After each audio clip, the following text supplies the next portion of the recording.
I would like to hand over to the journalist Emiliano Boss. He's a journalist at the Swiss Broadcasting Corporation, RSI, in conversation with a young changemaker. Thank you. Thank you so much, Diana. Now, from the big picture of the geopolitical issues we've been interestingly listening to from the post-Kabul era, we go to more individual stories. We zoom in on some of the guests of the young changemakers who have been here in the last days in Lugano. We have an opportunity now with Zakaria Shmaly. Thank you so much. We will have another conversation a little bit later during our program. So, first of all, can you tell us something about yourself? A brief, short biography, but we go into your story. Grazie mille, Emiliano. Sono onorato di essere qui. I'm very happy to be here.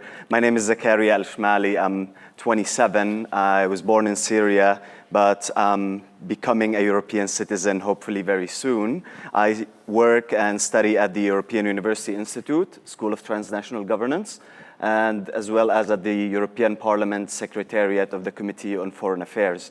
My research is wide from digitalization to migration to European law to geopolitics, so it's more or less focused on the European core of the foreign relations and how it relates to the rest of the world.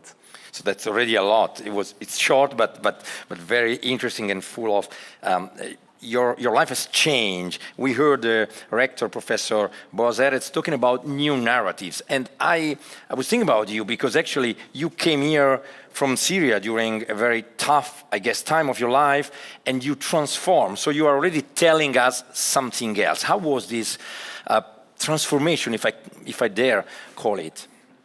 I mean, of course, every process of integration is a process of transformation. The integration process of the refugees who arrive in Europe should have a new narrative and a new discourse. It should not be the responsibility of one nation state. This is the problem with the Dublin Agreement. This is why it didn't work. The way that I was integrated in Europe was through European integration. I was educated in Germany. I was also educated in England. I am now studying in Italy. I've worked in Belgium. And this redistribution of burden, because, you know, on one hand, it is too much for one country to do, and it's really important for us as Europeans to realize that we need the solidarity, both in what is strong and what is hard, but also, you know, when facing new challenges, but also in fostering new talent and fostering European talents. And actually, you bring together the two sides of the Mediterranean. You're coming from the southern side of our Mare Nostrum, and you've been around, well, you're more European than many Europeans because you've been experiencing different and living in different countries. And we heard earlier the Foreign Minister of Oman, Al-Busaidi, mentioning that this redistribution of the burden when talking about crisis, he mentioned the Syrian crisis, but he was also talking about what's happening in Afghanistan. How your experience could be, let's say, a good example, a model of integration, because this is an issue we are facing today. Hopefully not, but it's quite likely that soon we will have some new, I don't like to call about wave of refugees. They are human beings, families, kids, girls, young ladies, all people coming to Europe seeking for a better life. What could be a good approach? I think the most important approach that Europe needs to be careful about not politicizing is the separation between migration and asylum. Asylum is a right. Migration is not. Asylum is the difference between life and death.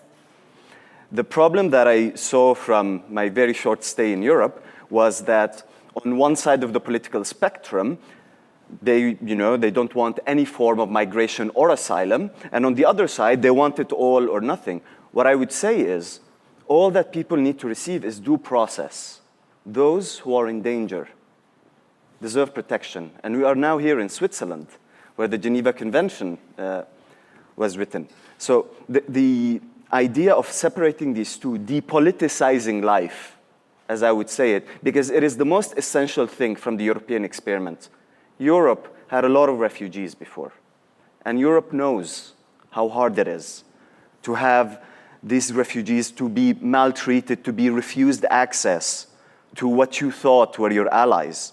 So I would say Europe needs to learn from its own experience to reincarnate the never again that we promised in 1945. A couple of more points. If I can ask you on more personal base, you mentioned how tough or difficult might be for those coming, escaping from Afghanistan, and we always have to keep in mind that if you are forced to leave your country, means there's no other solution there where you stay, where you have your roots. Can I ask you personally how difficult it was for you, if you want to share some thoughts about your personal journey, actually, from a war situation to, I guess, a kind of a normal or a better life? I mean, my case or my story is by no way special. Every single refugee has his own story. But there is always a common denominator. There is always a factor of things that we think are normal. Walking through a minefield, going through the sea, risking your life and everything you own, carrying your entire belongings, and then going to start somewhere new. These are things that we've taken for granted and we try to forget. Because there is no actual process to seek asylum. I'm very sorry, I have to be honest. The UNHCR's process takes forever.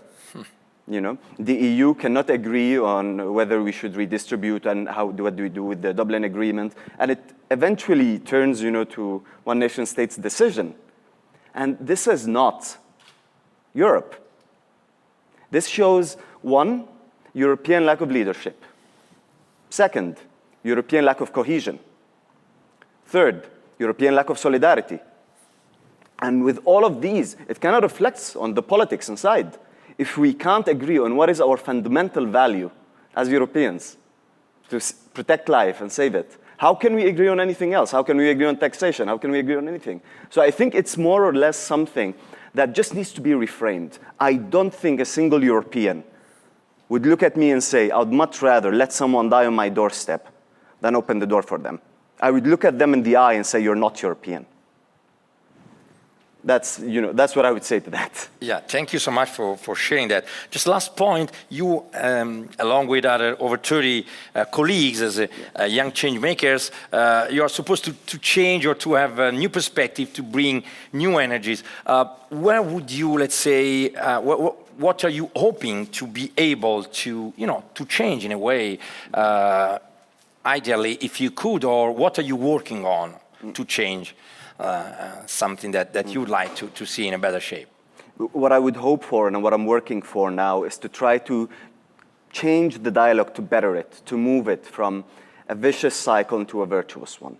So both in Europe and in the Middle East, because both regions are interconnected, as we heard before from Professor Keppel, as we heard from all of our honorable guests. So because the regions are interdependent, we need to kind of work on both sides from here. From the European side, we need to understand that politics in the Middle East will influence you, like now with the fall of Afghanistan.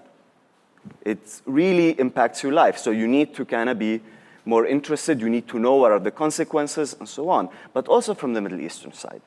From the Middle Eastern side, we need to be able to have a difficult conversation in a safe environment. We need to be able not to fear to speak. We need to be able to engage. We need to have what we have here in the MEM Summer Summit, to have people from all over the MEM region to sit together, to know that they're able to talk, and to just share these ideas and find these new narratives that we can work from both sides to hopefully find a better future for both of our regions. Grazie, shukran. Zach, I quote Swiss Prime Minister Ignazio Cassis just mentioned, if the MEM region thrives, so Europe. Exactly what we just heard from you. So I really appreciate this first conversation. We'll have another one a little bit later. Now I give the floor back to Diana for the next panel of the MEM Summer Summit.